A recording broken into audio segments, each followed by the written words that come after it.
माजलगावमधून पण तुम्ही प्रयत्नात होतात.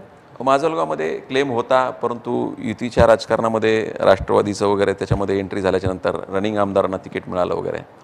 त्यामुळं राजकारणामध्ये 11-12 वर्ष साहेब तसं विसरत नाहीत. अभिमन्यूजींना न्याय दिला आहे, सुमितजींना दिला आहे, तर मला कसं विसरतील असं मला वाटतं. त्याच्यामुळं असं आहे हे बोलायचं नसतं, परंतु आता अपेक्षा करतो आणि तुम्हाला हे बोलायचं नसतं, परंतु आता बोलल्याशिवाय काही मिळत नाही असं मला बऱ्याच जणांनी सांगितलं. म्हणून मग मी म्हणतो की आता ठीक आहे, आपण मांडायला पाहिजे किंवा हे करायला पाहिजे.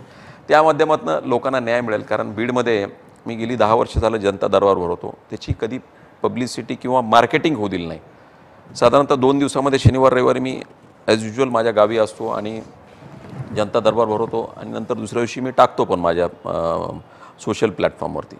ज्या लोकांना न्याय देता येतो ते प्रामाणिकपणे द्यायचा प्रयत्न करतो. इलिगल चुकीचं काम कुठलं करत नाही. नाही तर बीडसारख्या ठिकाणी एखादी गोष्ट कमी जास्त केली तर तुम्ही टिकत नाही. 10 वर्ष झालं मी कुठले ॲलिगेशन येऊ दिले नाहीत. अतिशय प्रामाणिकपणे आम्ही ज्या पद्धतीचं वातावरण सध्या बीडमध्ये आहे, मला असं वाटत नाही कोणी तसं धजत असेल. तुम्ही फार रिस्क घेऊन म्हणताय की माजलगावमधून तुम्ही लढण्यासाठी इच्छुक आहात आणि तुम्हाला वाटतं का की जी परिस्थिती आहे त्याच्यात परिवर्तन तुम्ही करू शकाल?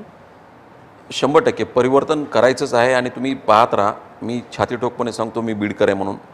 माझ्यासारख्या माणसांना मी साहेबांनाही म्हटलं की कधी अपेक्षापेक्षा 1000 पटीनं काम करण्याची क्षमता आहे. म्हणून संवैधानिक पदावर जाण्याचा मार्ग हा त्यासाठी असतो. लक्षात घ्या, शेवटी आज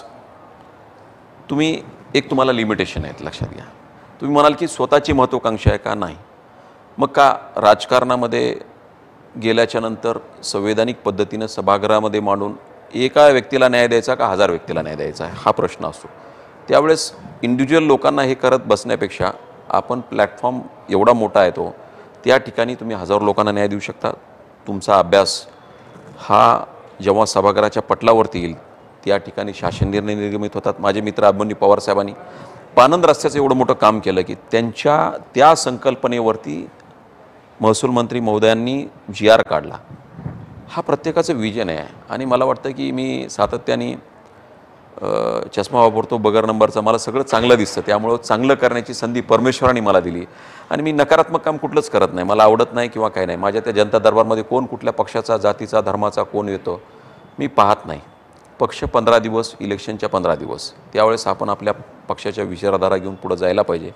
कारण आता पक्षावरती बोलण्याचे दिवस संपलेत. त्यामुळं मला वाटतं की आता कारण आता सगळी पक्ष एकत्र आलीत, सगळे पाहतोय आपण. त्यामुळं लोकही त्या पद्धतीनं लोकांनी स्वीकारलं आहे सगळं. त्यामुळं मी सातत्याने काम करत असताना सकारात्मकता ठेवून, सामान्य माणूस हा केंद्रबुद्धी ठेवून त्याला जास्तीत जास्त न्याय देण्यासाठी प्रामाणिक प्रयत्न करतो.